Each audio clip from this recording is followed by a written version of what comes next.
Sejam bem-vindos à TV Púlpito do Sertão Reformado. Abra sua Bíblia na carta de Deus aos Efésios, o capítulo 4. Pastor, cadê Neemias? Vamos voltar. E Apocalipse 8? Vamos voltar. Mas já falamos aqui para a igreja que nós aprendemos isso no seminário, Poimene, que é teologia pastoral. Acima de tudo, com o Espírito Santo. É você ser sensível ao momento da igreja. Sensibilidade ao momento da igreja. Então, quando o pastor, o docente, também está sensível a isso, aqui acolá ele interrompe mesmo, e ele passa um bom tempo com sermões isolados, entre aspas, mas que atende àquela necessidade espiritual da igreja. Esse é mais um sermão Lectio Selectum, leitura selecionada para o momento da igreja.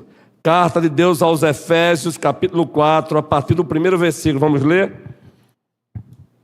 Até o 16. Eu lerei os versículos ímpares e a amada igreja lerá os versículos pares. Ok? Vamos lá então. Carta de Deus aos Efésios, capítulo 4. Por isso eu, o prisioneiro no Senhor, peço que vocês vivam de maneira digna da vocação a que foram chamados. Toda a igreja?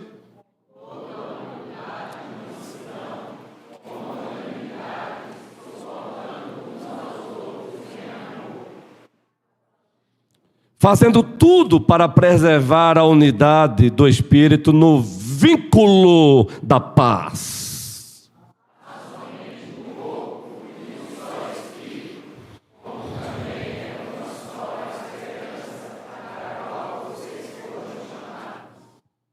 Há um só Senhor, uma só fé, um só batismo.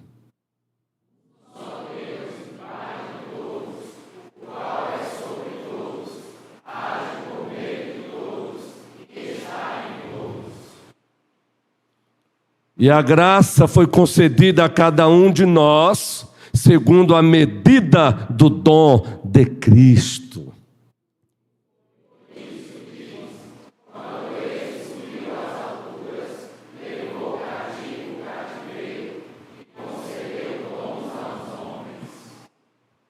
Ora, o que quer dizer ele subiu, senão que também havia descido até as regiões inferiores da terra?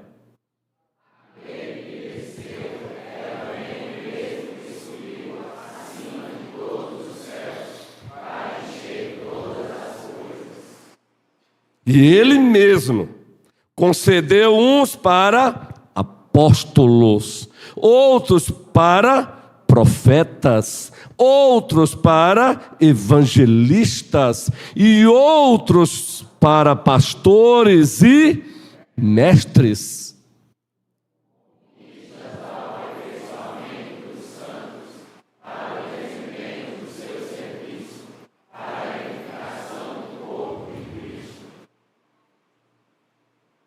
Até que todos cheguemos à unidade da fé e do pleno conhecimento do Filho de Deus, ao estado de pessoa madura, à medida da estatura da plenitude de Cristo.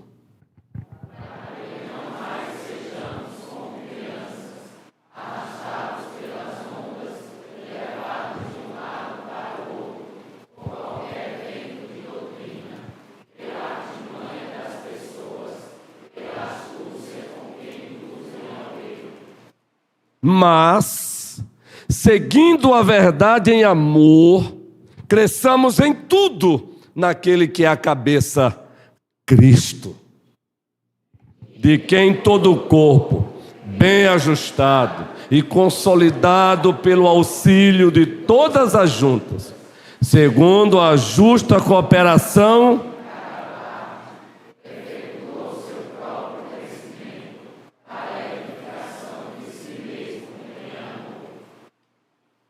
amém, amém e amém.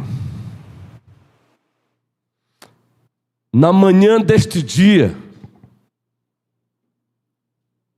com o objetivo de edificar o rebanho de Cristo, a noiva do Cordeiro, Este foi o tema da nossa pastoral: organicidade e organização.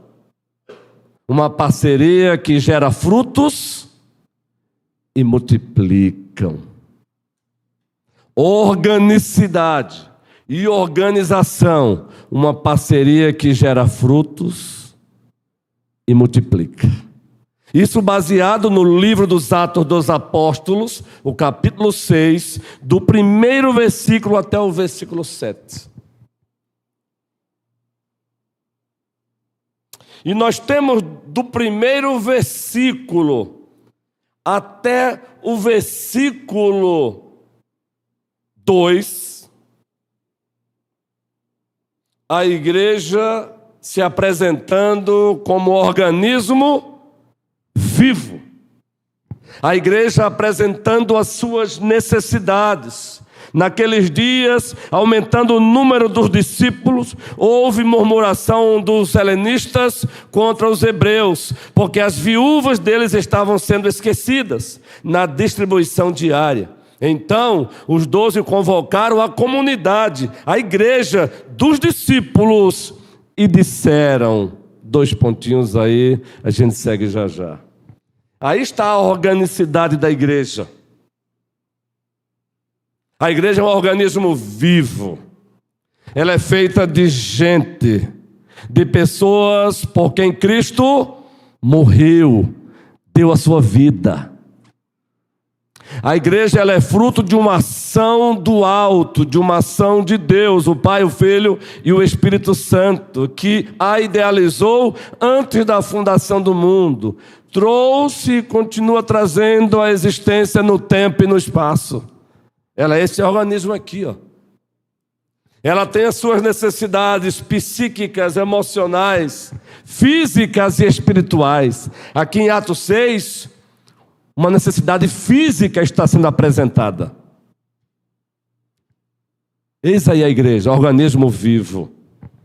Mas aí a partir do versículo 3, a continuação do versículo 2, adentrando no 3, nós temos a igreja agora como organização. Uma igreja que se estrutura para canalizar a vida que ela já usufrui. Versículo 2, adentrando no 3. Então, os 12 convocaram a comunidade dos discípulos e disseram: não é correto que nós abandonemos a palavra de Deus para servir às mesas. Por isso, irmãos, escolham entre vocês 7 homens de boa reputação, cheios do Espírito Santo e de sabedoria, para os encarregarmos desse serviço. Quanto a nós, nos consagraremos à oração e ao ministério da palavra.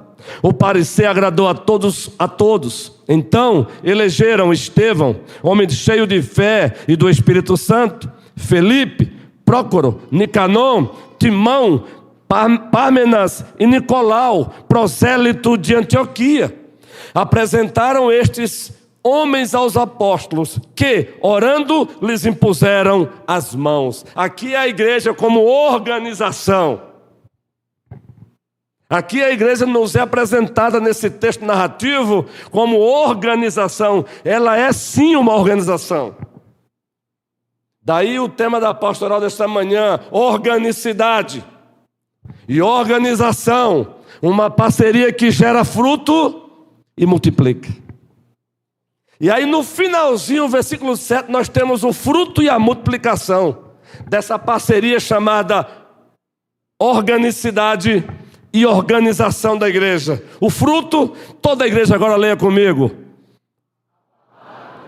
Crescia, e em Jerusalém o número dos discípulos.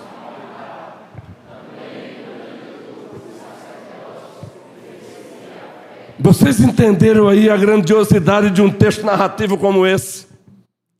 Carregado de princípios nas suas entrelinhas, no seu pano de fundo. Porque a igreja não separou a sua organicidade da sua organização. O resultado foi frutificação, multiplicação. Porque os apóstolos não deixaram de fazer o serviço para o qual Deus os havia chamado. O resultado foi frutificação, multiplicação. Porque os apóstolos não abandonaram o posto no qual Deus os havia colocado. O resultado foi frutificação, multiplicação. Porque agora diáconos ordenados passaram a fazer um trabalho que a igreja estava exigindo dos apóstolos. Os diáconos passaram a fazer o serviço para o qual Deus os havia chamado e assumir o posto para o qual Deus também os havia separado. O resultado disso, frutificação, multiplicação. Os apóstolos orando e pregando a palavra, os diáconos servindo a necessidade dos santos. Tudo bem, na linguagem presbiteriana e reformada, tudo bem, reverendo Luiz Onilson, mas o que tem a ver esse texto com a carta de Deus aos Efésios? Tudo a ver. Pois se o tema da pastoral desta manhã foi organicidade e organização, uma parceria que gera fruto e multiplica, capítulo 4 de Efésios, do 1 ao 16, apenas dentro de uma progressividade homilética, dentro de uma progressividade da homilia, da pregação, o tema é este: unidade que testemunha e diversidade funcional que edifica. Agora queremos que a igreja memorize. Vou repetir mais umas 3 vezes. Unidade que testemunha e diversidade funcional que edifica. Novamente. Unidade que testemunha e diversidade funcional que edifica. Mais uma vez. Tá bom, pastor, tá nada. Unidade que testemunha e diversidade funcional que edifica, João. É você mesmo, está ao lado aí de Carla Gil. É com você mesmo que eu estou falando. Pastor, de novo, eu fiquei distraído. O nome: unidade que testemunha e diversidade funcional que edifica. Agora toda a igreja. Enquanto eu vou lubrificar minhas pregas vocais. É a linguagem científica técnica, viu? De quem entende. Pregas. Eu fui visitar um dia o especialista quando morávamos na Grande Recife e eu falei, minhas cordas. O especialista disse, não, você não tem cordas, você tem pregas. Então, prossigamos enquanto eu lubrifico as minhas pregas vocais. Vamos lá.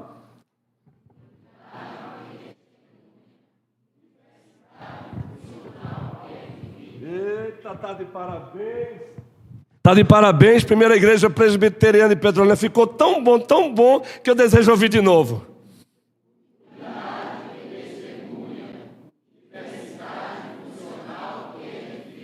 Como professor de taekwondo, primeiro é um aquecimento, agora é valendo. Aquecemos os alunos e agora é valendo. Bora lá?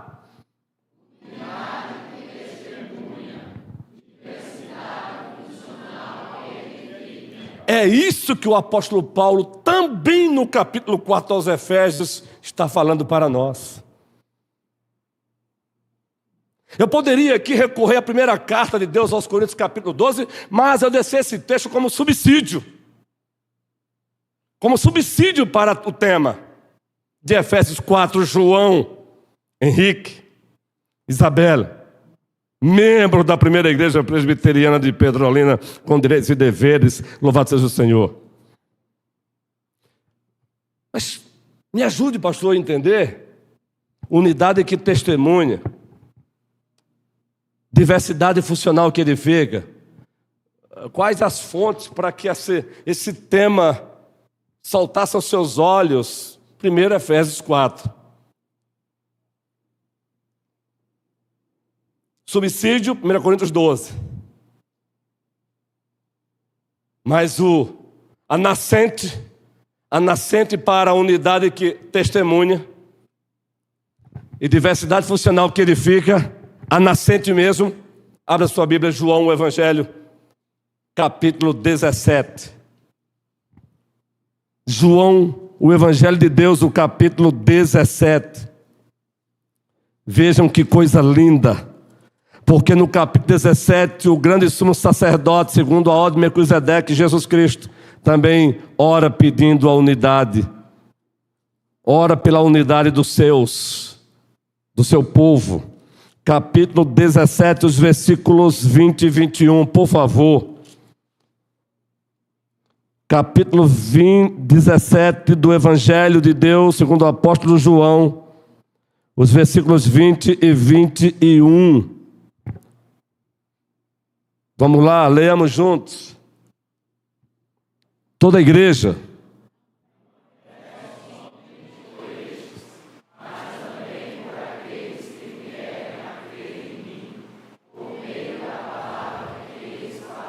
Prossigamos, a fim de que todos sejam um.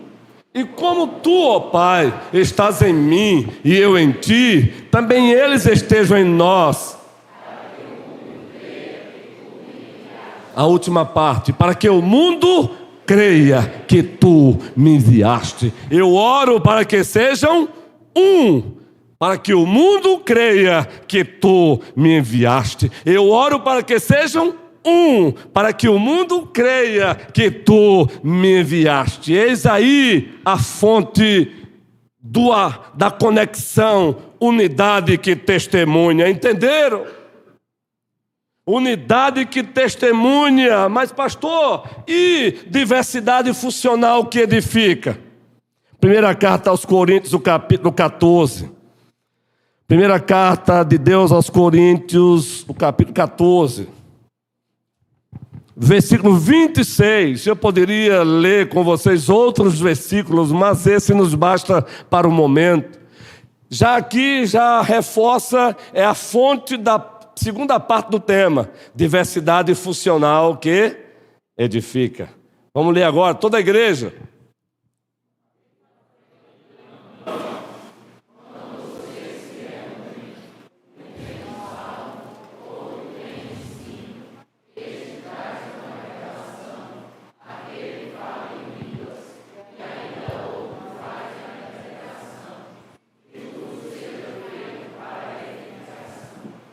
Que tudo seja feito para, meus irmãos e minhas irmãs, do capítulo 11, muito especialmente os 12, 13 e 14, o tema ali é o exercício da carismatologia, o exercício dos dons. Eis aí o tema central desses capítulos. A igreja, os seus membros em Corinto estavam manifestando um exercício egolátrico, um exercício dos dons narcisista. Alguns estavam exercendo para se projetarem, alguns estavam exercendo para receberem aplausos. Aí Paulo pastoralmente entra e diz: ei, não, tudo deve ser feito para a edificação da igreja. Tudo deve ser feito para a edificação do corpo de Cristo. Aí, dito isso, novamente, igreja amada, citem o tema desta noite, por favor.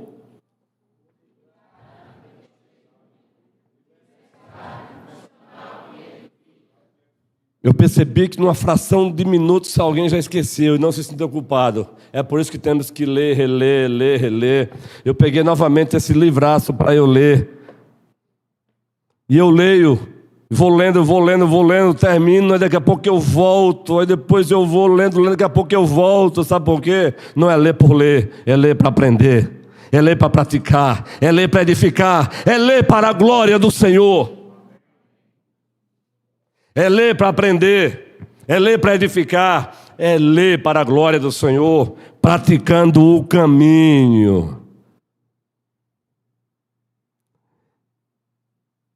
A primeira igreja presbiteriana de Petrolina também é cultura. E cultura de alta qualidade.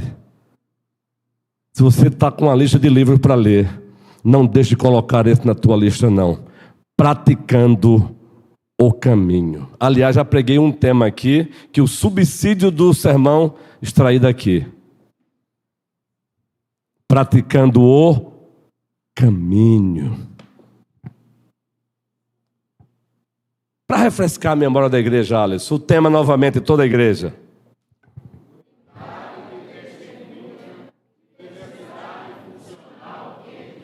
Isso, unidade que testemunha e diversidade funcional que edifica. E no capítulo 4 da carta aos Efésios, Paulo estando preso, por isso essa é uma das cartas da prisão, ele escreve essa carta, que alguns chamam de coroa dos seus escritos, quando o assunto é eclesiologia, quando o assunto é igreja. John Stott chama essa carta de um resumo perfeito do verdadeiro cristianismo. Um resumo perfeito do cristianismo na sua teologia e na sua prática. Da prisão, ele escreve essa carta, que é também uma carta circular,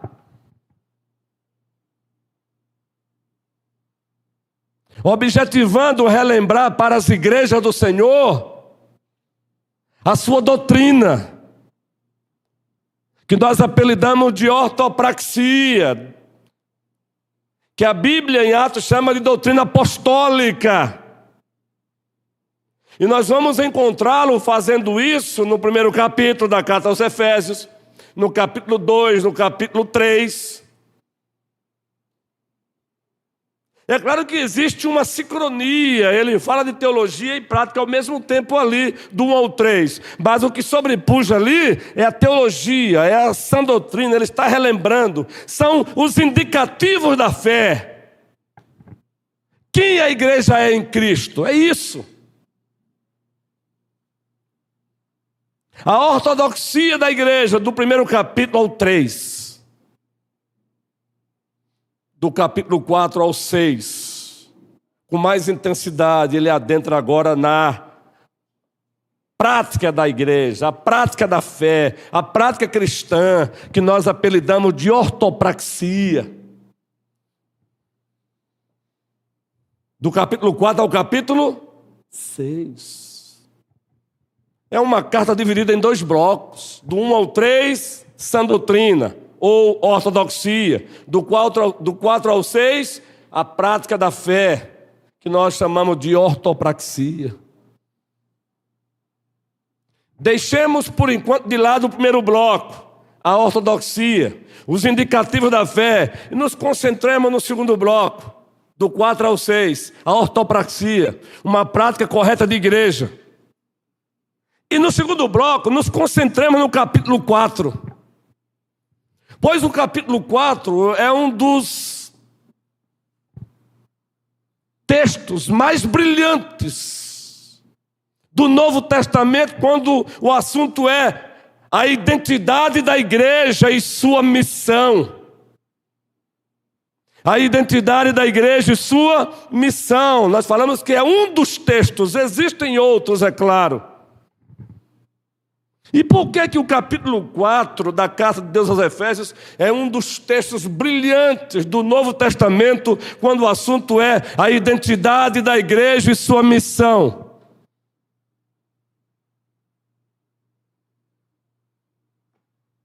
A resposta já foi dada. Em partes. É que a unidade da igreja, ela tem um aspecto querigmático.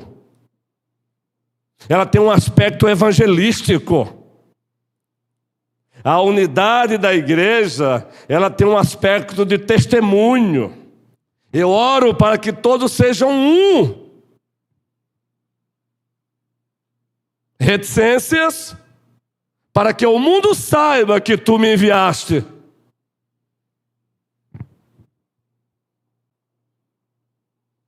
Por isso é um capítulo brilhante quando o assunto é a identidade da igreja e missão. É importante Já dissemos em parte. Porque a diversidade de dons que Deus concede à igreja é para a edificação da própria igreja. E não para que alguém saia por aí dizendo: eu sou o melhor, eu prego o melhor. Ai de vocês se não fosse eu. Ai de vocês, qual foi o maluco que deixou de tomar remédio lá no Antigo Testamento e inventou de dizer assim, por ocasião de um passeio no seu palácio: ó grande Babilônia, que eu construí com o meu braço forte e para a glória do meu próprio nome. Quem foi esse maluco que fez isso? O nome dele? É muito fácil você olhar para Nabucodonosor e condená-lo, mas aqui acolá sorrateiramente, aqui acolá nos encontramos fazendo a mesma coisa. Ai de mim, ai de vocês, se não fosse... Não, ai de mim, de você, se não fosse Jesus Cristo. Ai de mim, de você, se não fosse o leão da tribo de Judá. Ai de mim, de você, se não fosse a raiz de Jessé. Ai de mim, de você, se não fosse o Pai, o Filho e o Espírito Santo. E toda a igreja diz: amém. Porque dele, por ele,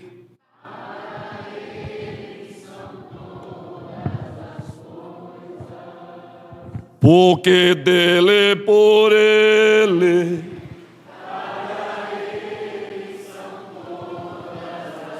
Vitor, vamos lá, coral.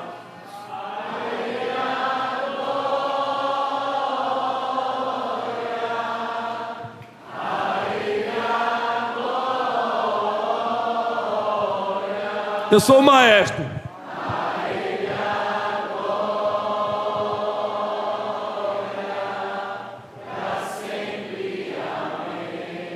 Ai de vocês de mim, se não fosse ele, não você. Não foi você que morreu por mim, não fui eu que morri por você, foi Jesus Cristo.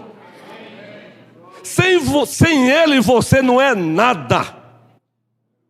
Mas ele sem você, ele sempre foi e ele sempre será. Ao Senhor Jesus toda a glória. Grave isso e poste no seu Instagram, mas fale para a sua própria alma: sem ele você não é nada, mas ele sem você é, foi e sempre será. Cara no pó. Para de conversa de se não fosse eu o quê? Se não fosse ele você nem existiria. Se não fosse ele você nem existiria. Mas você existe porque ele quis que você existisse. E ele te ama. Ele te conhece pelo nome. Ele conhece as tuas dores. Entenderam a importância do capítulo 4? Porque é um texto brilhante. Toda a carta para o sermão desta noite, o capítulo 4, quando o assunto é a identidade da igreja e missão, é um dos textos brilhantes. E por quê? Continuando, porque Paulo elucida para nós o tema que nós elaboramos: unidade que testemunha, diversidade funcional que edifica. E nos primeiros versículos nós temos aí Paulo dissecando a unidade da igreja. Primeiro, ficar bem claro: você não cria unidade, você preserva a unidade que já foi criada pelo Pai, pelo Filho e pelo Espírito Santo, em Cristo, com Cristo e para Cristo. Observe o texto comigo, Bíblia aberta.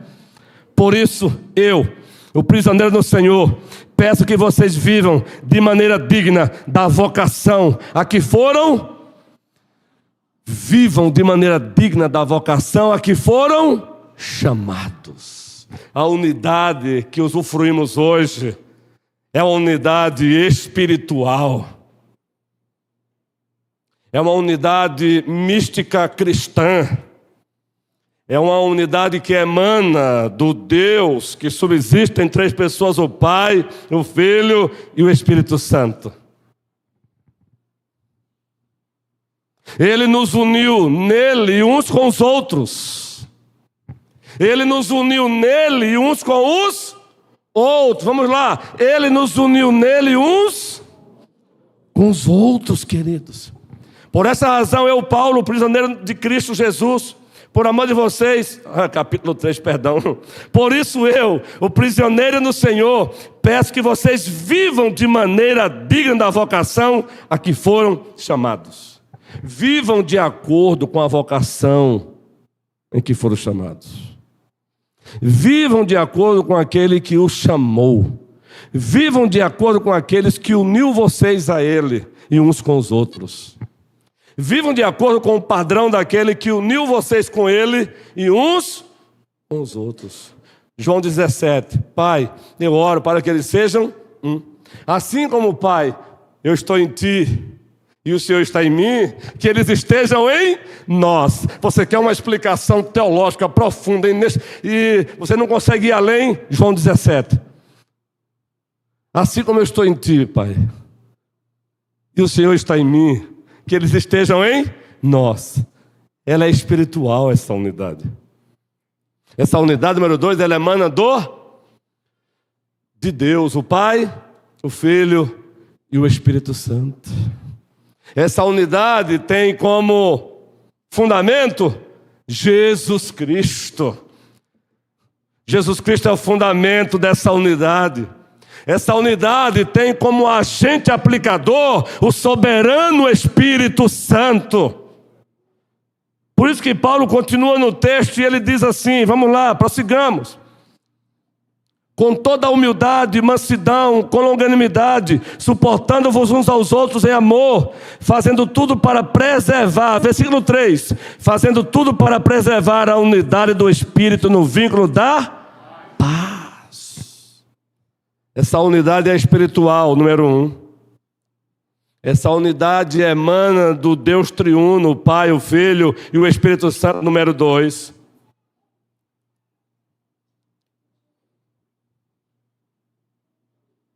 Essa unidade tem como fundamento o Logo de Deus, o Verbo de Deus que fez carne, Jesus Cristo, número 3. E essa unidade é nós em Deus e uns com os outros. É Deus em nós, nós em Deus e uns com os outros. Essa aí é a unidade da qual Paulo fala aqui. Andem de maneira digna dessa vocação.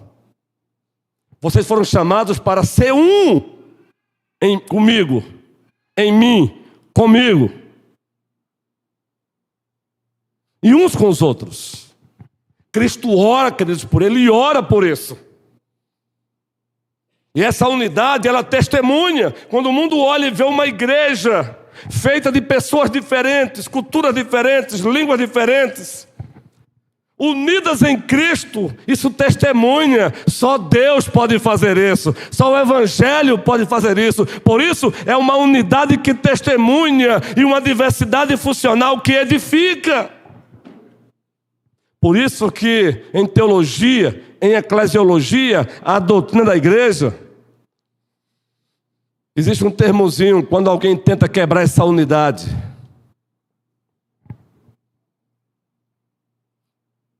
O termo é cisma. Pecado contra a unidade da igreja, cisma. Pecados contra a verdade da igreja, heresia. Então vamos lá. O pecado contra a unidade da igreja é chamado cisma. E o pecado contra a verdade da igreja é chamado heresia. De novo, o pecado contra a unidade da igreja é chamado cisma. E o pecado contra a verdade da igreja é chamado heresia. Então, em o nome de Jesus Cristo, não seja você sujeito de cisma. O cisma intenta contra a unidade do povo de Deus. Significa que quando você faz isso, você está chamando o próprio Deus para o ringue. E eu quero perguntar, quem é aqui que aguenta um round com o Senhor? Levante a mão. Eu já baixei. Não brinque em tentar contra a noiva do Cordeiro da qual você é membro. Não ouse levantar o nariz contra a noiva do Cordeiro da qual você faz parte. Porque cisma é pecado contra a unidade da igreja. E quando se peca contra a unidade da igreja, é como se você estivesse rachando Cristo, mutilando Cristo. Porque Cristo e a igreja são um. Tão que Paulo, antes de convertido, persegue a igreja. Cristo o procura e diz assim: Saulo, Saulo, por que me persegues? Numa linguagem aqui de conjectura, mas eu não estou perseguindo o Senhor, eu estou perseguindo esses tais aí. Perseguir a eles é perseguir a mim, pois eu sou um com eles, eles são um comigo. Louvado seja Cristo Jesus. Então, meus irmãos, essa unidade, ela testemunha para o mundo que o Deus Pai enviou Cristo como Senhor e Salvador. E sabe quem é que ilustra isso? O poder salvador de Deus? A igreja unida. Uma igreja feita de pessoas diferentes, personalidades diferentes, temperamentos diferentes, vivendo juntas em Cristo, com Cristo e para a glória de Cristo. Não confunda a unidade com uniformidade. O Senhor não quer ninguém falando igual, temperamento igual. O mundo seria monótono. O poder do Evangelho se mostra justamente aí. Pessoas diferentes, juntas em Cristo, com Cristo e para a glória de Cristo. Essa unidade testemunha, mas avançando porque eu sei e tenho certeza já que devo adiantar para vocês, esse é o famoso sermão parte. Significa que vai haver? Alguém falou até baixinho. Esse é o sermão parte, porque vai haver. Aí você está com a Bíblia aberta e você observa a unidade que testemunha. Descrevemos aqui a unidade. Aí vamos agora para virtudes que sustentam a unidade. Virtudes que preservam essa unidade. Logo no início, volta para o versículo 2 comigo. Toda a igreja. Capítulo 4, versículo 2. Com toda humildade, mansidão.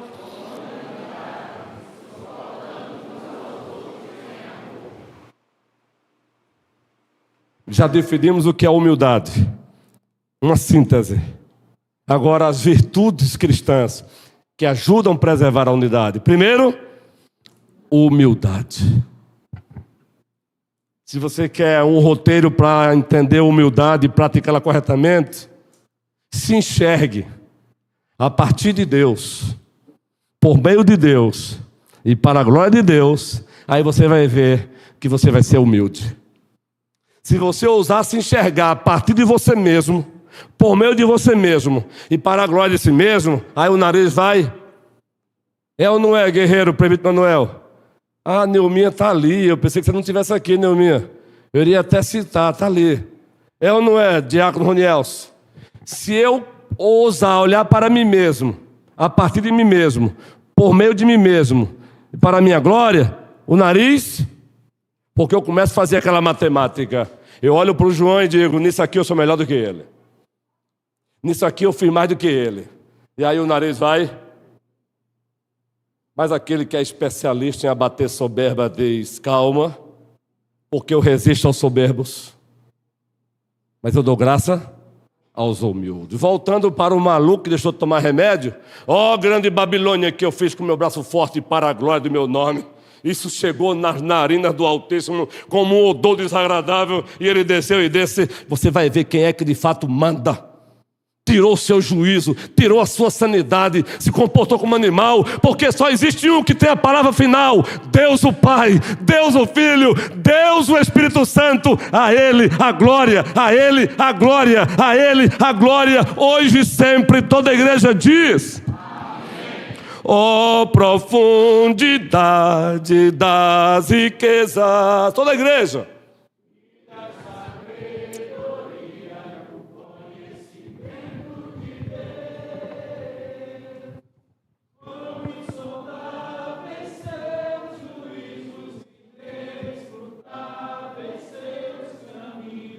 Quem conheceu a mente do nosso Senhor?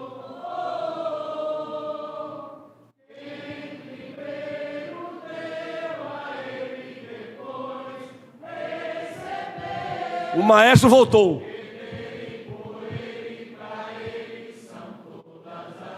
Agora bem forte o refrão, Raquel.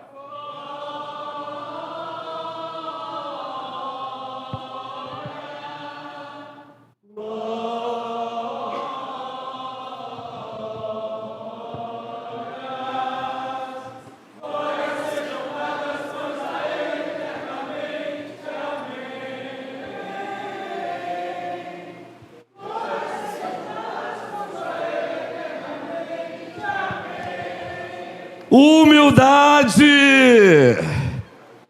E se você quer o maior exemplo de humildade, Filipenses 2, Jesus Cristo, pois subsistindo em forma de Deus, não usou da usurpação ser igual a Deus. Antes a si mesmo se esvaziou, assumindo a forma de servo, e se encontrando em figura humana, foi obediente até a morte, morte de cruz. Você quer uma referência de humildade? É Ele, Jesus. A humildade preserva. Mansidão é usar a força para edificar e não para destruir. Foi o que Ele fez. Ele poderia não ir para a cruz. Ele poderia simplesmente...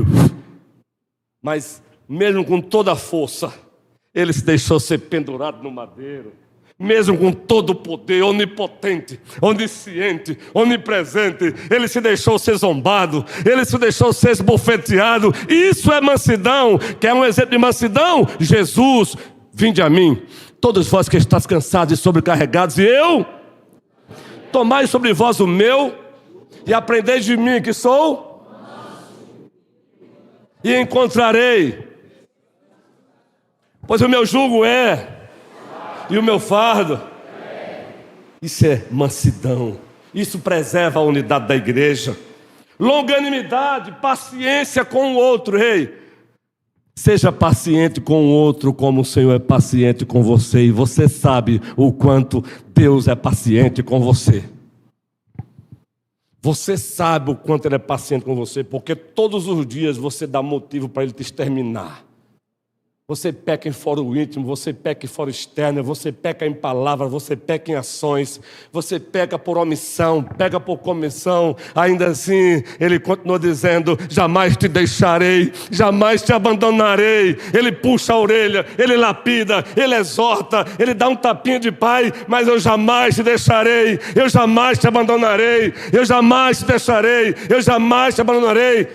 Imite Deus, seja longânimo com o outro. Isso preserva a unidade da igreja. E o outro, consequência, suportar o outro. Um mal entendido com essa palavra suportar no texto. Porque o suportar, segundo nós brasileiros, eu suporto essa pessoa, mas eu não gosto dela. Eu não tenho nada a ver com esse texto. Esse suportar aí, meus irmãos, ele não é passivo. Ele não é passividade de... Eu não vou muito com a cara do Carlos Alencar, é só exemplo, por favor. Com o Carlos eu vou com ele em tudo. O Carlos é uma dádiva de Deus. Eu não vou muito com a cara de Carlos Alencar, não, mas eu preciso suportá-lo, não é? Que eu estou com ele numa equipe lá de trabalho. Não. Aqui é suporte ativamente, como fruto do amor. Ofereça o ombro. Suporte as suas fraquezas até ele melhorar. Ajude-o, dê suporte a ele, ofereça o ombro.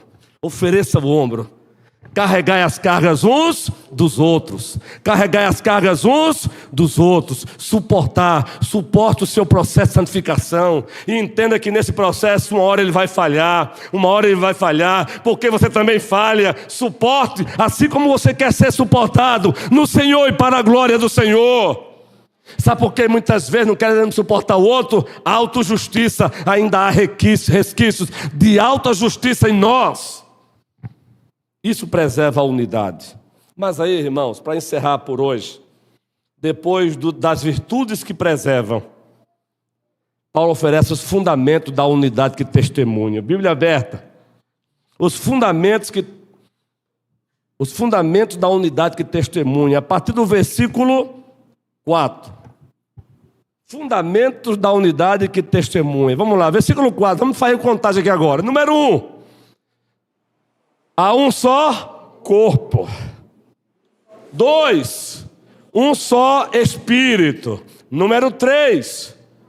uma só esperança. Número 4. Número 5. Número 6. Número 7. O qual é sobre todos, que age por meio de todos e está em todos. O que Paulo está dizendo é: você está se achando melhor por quê? Você faz parte do mesmo corpo de Cristo que ele ou ela faz. Então baixa o nariz. Não ouse, é o corpo de Cristo. Há um só Espírito, o mesmo Espírito Santo que reside em Léo, reside em mim, que reside em mim, reside em Léo, então calma. O mesmo Espírito Santo que reside em Érica Menezes, em Érica Santos, reside em mim, reside em vocês. O mesmo Espírito Santo, Bela, calma. Esses são os fundamentos da unidade que testemunha. Você precisa relembrar com frequência. Quando você tentar praticar cisma, às vezes até perceber, quando você tentar perturbar a paz da igreja, leia esse texto para a sua própria alma. Não, Luiz Ronilson. Não, Luiz Ronilson. Novamente, toda a igreja. Versículo 4. Volta aí, Lucas. Versículo 4, novamente, toda a igreja. 2. 3. 4.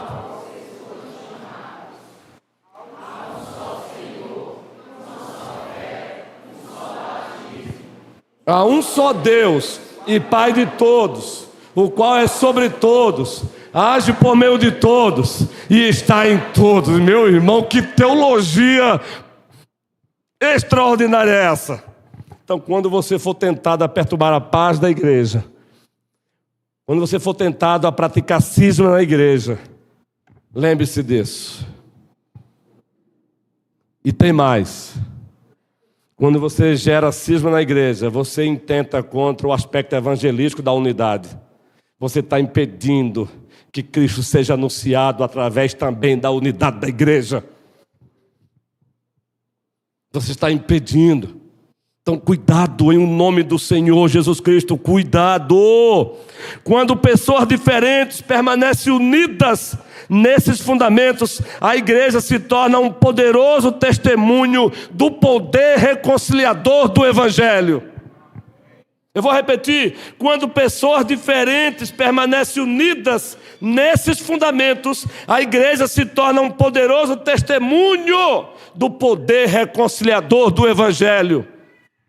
Essa é a unidade que testemunha. Primeira igreja presbiteriana de Petrolina. Preservemos a unidade pelo vínculo da paz. Preservemos a unidade gerada pelo Espírito Santo pelo vínculo da paz. Porque essa é a unidade que testemunha. Que os petrolinenses olhem para a primeira igreja e percebam pessoas diferentes, culturas diferentes, estado social diferentes, mas estão juntos em Cristo, com Cristo e para a glória de Cristo. Que os petrolinenses olhem e percebam, gente, essas pessoas lutam umas pelas outras. Não deixe que o diabo encha o teu coração de amargura. Não deixe que o diabo enche o teu coração de inveja. Não deixe que o diabo enche o teu coração de superioridade nem de inferioridade. Aqui não tem melhor, aqui não tem o maior. Só tem um aqui que é o melhor, só tem um aqui que é o maior: Jesus Cristo. Ele é o melhor, Ele é o maior, Ele é o maior, Ele é o melhor. E nele estamos, com Ele caminhamos e para a glória dele andamos. Que o Senhor nos abençoe hoje e sempre. Toda a igreja diz Parte 2, se o dono da vida permitir, domingo.